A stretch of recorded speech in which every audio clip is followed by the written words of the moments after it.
Welcome to the Instagram Stories for Saturday, October 18th. I'm your host, Daniel Hill, and this is the weekend edition of the Instagram Stories. Today on the show, we're going to do something a little different. Yesterday, I didn't record an episode because I spent some time with AnthPo. If you're not familiar with AnthPo, he is a YouTuber, and you know what? Here's a clip of him doing a podcast interview with Colin and Samir to give you context for who he is. So I am a YouTuber, and I recently have been enjoying doing things like anonymously to kind of like prove to myself that like it's not like I fell into this. Like I feel like I care so deeply about it. So I've been hanging up posters anonymously, and the one was for a Timothée Chalamet lookalike competition.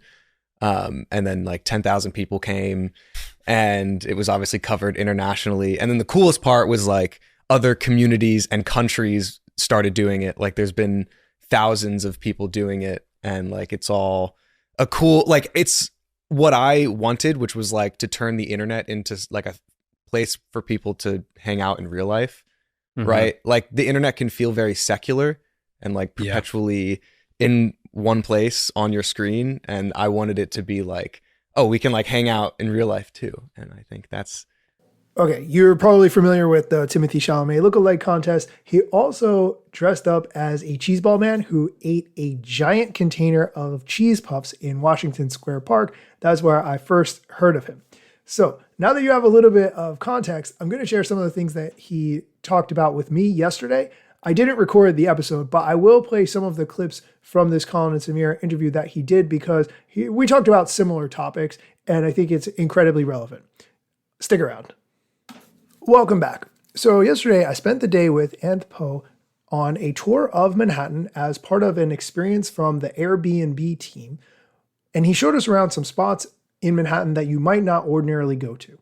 We had a chance to talk about some of the events that he's put on, and we talked through some ideas that I potentially had for gathering people together. And it was a really fun conversation. One of the things that he told me when it comes to creating events, having people show up, is how important it is to focus not on the event, but what feeling you want people to leave with. And I think that's such a fascinating way of thinking about planning something specific. Here's him kind of explaining the idea the way he did on the Colin and Samir show. I think a lot of like creators and like brands think of things backwards. Like instead of like observing a community from the outside, like you really have to like engross yourself in it. And like I'm just chronically online. So it's easy for me to like look at something and go, oh, like if I saw this organically, I would post about it. Like that's just the North Star for me. It's like I just remove myself from the thing, and I'm like, if I saw this, would I think it's funny? And that is like, that has not failed me yet. Because I am on TikTok, Instagram, YouTube like all day. Like it's what unfortunately I'm addicted. So. Okay, I'm going to pause the clip there, but fundamentally, this is an idea I've said many times on this show. If you create a piece of content, is it good enough that somebody would want to share it with someone else? What are their reasons for sharing it with someone else? Probably because it's funny, probably because it's entertaining, maybe because it's educational. Those are all very good reasons to share a piece of content with someone else. Another idea that Anthony really focuses on, and I love this too, is it something where if a person participates in it, it's so good that they're going to want to tell their grandchildren about it 40, 50 years into the future. They leave that event with such a memorable feeling for what they've experienced, for what they've participated in, that they can't help but tell others about how great it was. And I think this is a fundamental idea that I really want to try to, okay, I'll admit, copy. I'm going to work on my own event. I'm not going to say what it is yet because I'm not prepared to talk about it, but I will keep you posted as I develop that. In the meantime, I've linked to the entire interview from Colin and Samir with AnthPo in the show notes, which you can go check out. And when he posts the video from the content that I was part of yesterday, I will link to that as well. I'll definitely tell you about it. Looking forward to seeing how that content came out. We were all over Manhattan doing silly things, and I think you all are really going to like it. Okay, we're going to take a quick break. When we come back, Ashley Coffey and I will dive into this week's AI news. Stick around. Welcome back. Here's Ashley Coffey and I diving into this week's AI news, and a lot of focus this week on OpenAI, some of the things they've been doing and what they are planning for the future.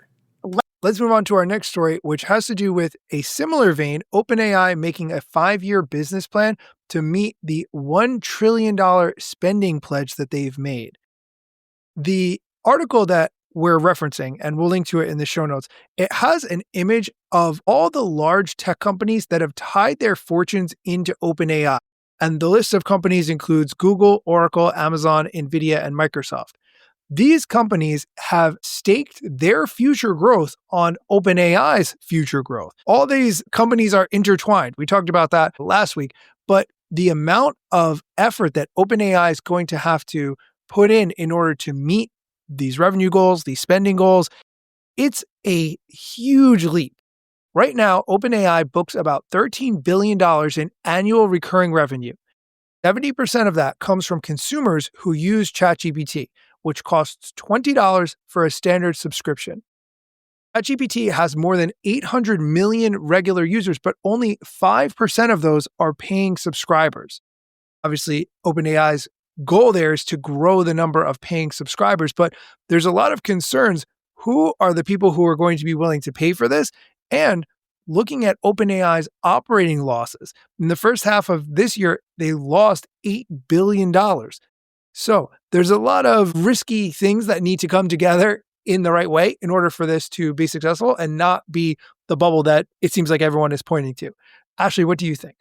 Yes, this ties into our episode from last week. So if you haven't listened to that, go ahead and go back because it is relevant and it's something that will be a recurring theme on this podcast is this circular, almost kind of like bubble that's happening, kind of like The Big Short, if you've ever seen that movie, of these companies are really just funding each other. It's cyclical and time is running out. We'll see what happens. It's very strange, though, to see it in real time of just how big of a bubble it is. But it also makes me want to go tell all these small startups that are doing AI stuff of like, be intentional. Like, don't just get into it because it's AI, because you're going to have a very small chance of success considering what this bubble looks like. Absolutely. Yeah. Excellent point. Japanese government calls on Sora 2 maker OpenAI to refrain from copyright infringement, says that characters from manga and anime are irreplaceable treasures that Japan boasts to the world. So the Japanese government made a formal request asking OpenAI to refrain from copyright infringement. And this comes as a response as Sora 2's ability to generate videos featuring the likenesses of copyrighted characters from anime and video games. And October 1 is when Sora 2 launched of this year. It's capable of generating 20-second long videos at 8P resolution, complete with sound.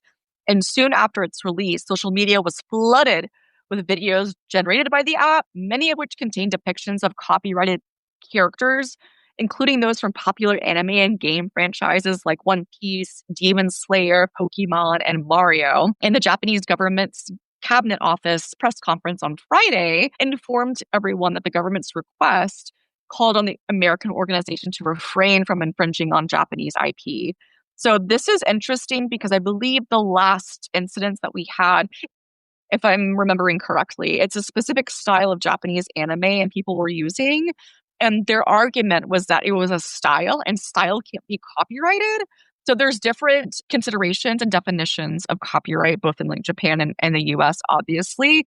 And we're in a wild west. So I don't blame Japan for wanting to protect its like cultural content. What are your thoughts, Daniel? I'm actually surprised that more companies haven't come out and forthrightly said this new app should not have any of our copyrighted characters, actors, anything, because of all the capabilities that it can do and the opportunities for misuse.